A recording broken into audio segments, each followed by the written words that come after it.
Welcome to the Augmented City, one of many futures in which AI and augmented reality have transformed how we see cities and ourselves. The story you're about to hear is one exploring what's the worst or the best that can happen, and how we might stop it or help bring it to fruition. After listening to each story, ask yourself, is this the city and the future that we want? The quest. Adam hadn't done the quest in years, but this Valentine's Day was different. This Valentine's Day, she was in the shop. Once upon a time, selling eyeglasses was easy. People got a prescription, tried on frames, found some they liked, and picked them up later. Now it was an entire lifestyle consult. Did the frames integrate with your platforms? Were they legible to your devices at home and those at your workplace? Was their firmware well supported? Were they open sourced or gate-kept? Had there been a recent API leak? It was enough to make the aesthetic concerns seem quaint. Only they weren't. They were really important.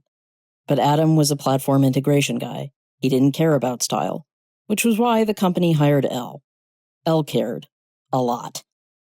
Elle was her actual name. She showed him once. She drew a halo over his head with one finger to tell her devices he was one of the good ones, and her details filled his vision while he frantically tried to refocus. Her middle name was Nadja, and Adam was toast. You guys do the quest here, right? Yeah. Is it a big day for us? Adam winced. Yeah. Custom journeys or presets? We do the presets so customs can't play, otherwise it's a nightmare. He'd been in the shop one year when a bunch of people tried to find the perfect pair of glasses their partners would like. After that, the store set time slots. This year, they were stopped 7 of 9 on the boutique brand quest. This meant the scavengers would move fast, eager to finish. Elle frowned. That's sad. Valentine's Day is sad. That guy died.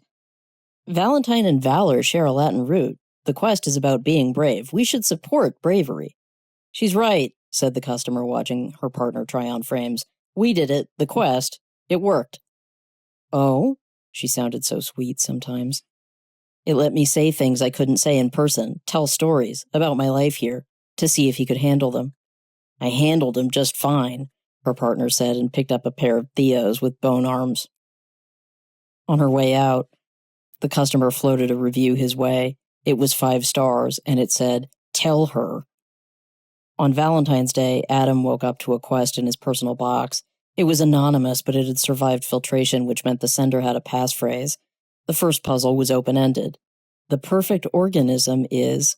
It was an alien joke. A xenomorph, he dictated. Confetti rained down over his vision. Pet 4 dogs before work was the next task. 4 empty boxes stood waiting for the images. It was an easy task, pleasant. He met 4 new people before the subway. Maybe this wasn't Elle's quest. Anonymous senders could build quests as tutorials, guides, tone poems. Task 3, find a real Japanese breakfast. There was only one place in walking distance that served natto at this time of day, an actual Kisa-ten selling vinyl and killer coffee. The street was sketchy, but the meal was great. He sent video of himself using chopsticks. Never hurt to demonstrate fine motor skills. Get me a coffee at a black-owned business starting with my first initial, read Task 4. He didn't know if the sender meant the order or business should start with the initial. This was how he bought a lavender latte at Lulit's Lounge and a pound of Ethiopian coffee hand-roasted right in front of him. Was she telling him to slow down? Touch grass? He handed her the latte on his way in. It was cold by now. He had an alibi prepared, but Elle was with a customer doing a quest. More arrived, they ran the store ragged. He ignored his breaks. Task 5, get the lunch you've secretly always wanted. This was a test of his taste. He thought of getting something fancy. Instead, he bought a bucket of Korean fried chicken from the place that was always getting robbed. When he brought it in, and Elle inhaled the smell, Adam got an email saying his other tasks were canceled and the quest was over. Then it was all hands on deck until clothes, when she turned and said, I love you.